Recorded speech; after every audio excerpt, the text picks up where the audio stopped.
हरिशरणम।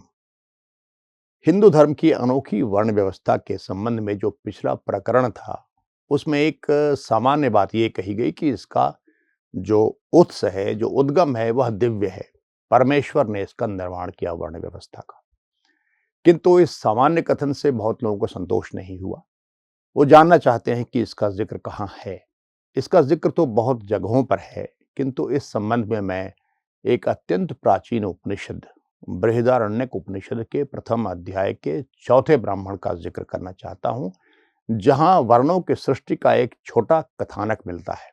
यूं तो सृष्टि का एक बहुत लंबा क्रम है जो कई शास्त्रों में मिलता है, लेकिन यहाँ पर चौथे ब्राह्मण में सिर्फ वर्ण व्यवस्था की सृष्टि की बात की गई है। ब्रह्म को अपना विस्तार करने की इच्छा हुई। ब्रह्म का अर्थ होता है निराकार परमेश्वर। ब्रह्म ने अपने आप को अकेला पाया, इसलिए उन्होंने अपना विस्तार करने की सोची। और जब विस्तार करने की सोची तो सबसे पहले उन्होंने क्षत्र का निर्माण किया। क्षत्र जिससे क्षत्रिय बनता है, शासन करने वाला। क्योंकि ब्रह्मांड की सृष्टि करते तो शासन कौन करता, तो क्षत्र की सृष्टि हुई। यहां मनुष्यों को क्षत्रिय बनाने की बात नहीं की गई है, यहां क्षत्रिय देवताओं की एक श्रृंखला बनाई गई। यानी देवताओं में भी वर्ण व्यवस्था है, वहां भी क्षत्रिय हैं, वहां भी वैश्य हैं, वहां भी शूद्र हैं।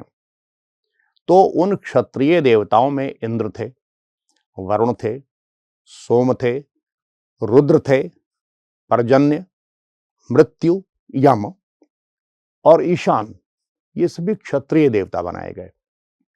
लेकिन ब्रह्म को यह प्रतीत हुआ कि यह पर्याप्त नहीं है, इसलिए उन्होंने वैश्य देवताओं की एक श्रृंखला खड़ी की।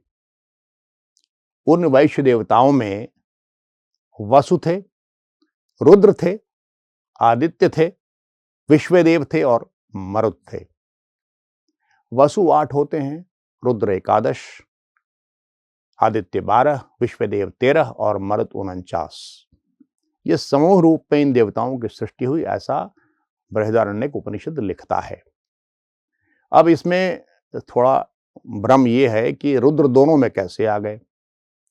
पहले रुद्र आए क्षत्रिय के रूप में, और उसमें ईशान भी आए। ईशान शिव का भी नाम है, विष्णु का भी नाम है और दुर्गा का भी नाम है। इसमें किस ईशान की बात की गई है, यह चर्चा का विषय हो सकता है। और रुद्र दोबारा फिर वैश्य के रूप में आते हैं। कौन से रुद्र वैश्य हैं, यह नहीं लिखा है वहां पर, लेकिन ऐसी एक श्रृंखला बनाई गई, पहले क्षत्रिय देवों की और उसके बाद वैश्य देवों की। क्षत्रिय देवों के बारे में यह लिखा गया कि क्षत्र इतना महत्वपूर्ण होता है, शासक इतना महत्वपूर्ण होता है कि जब राजसूय यज्ञ होता है तो ब्राह्मण नीचे बैठता है, और यज्ञ के अंत की ओर ब्राह्मण ऊपर और फिर राजा नीचे बैठता है। यानी क्षत्र या शासन करने वाले क्षत्रिय बहुत ही महत्वपूर्ण भूमिका अदा करते हैं। इसके बाद भी जब वैश्य देवताओं की सृष्टि हो गई, तब भी ब्रह्म को संतोष नहीं हुआ, क्योंकि अभी भी कमी रह गई। तब उन्होंने शूद्र देवता की सृष्टि की, जिनका नाम उन्होंने कहा पूषा देवता। अब पूषा के भी कई अर्थ होते हैं। पूषा का एक अर्थ तो सूर्य होता है और एक दूसरा पृथ्वी। देखा जाए तो सूर्य और पृथ्वी दोनों ही जितने प्रत्यक्ष रूप से जीवन का पोषण करते हैं, उतना कोई भी देवता नहीं करता, जिनका उल्लेख आगे किया गया क्षत्रिय और वैश्य देवताओं के रूप में। प्रत्यक्ष तो हमारा जीवन चलता है सूर्य से और पृथ्वी से। तो ये पूषा शूद्र देवता के रूप में पैदा किए गए।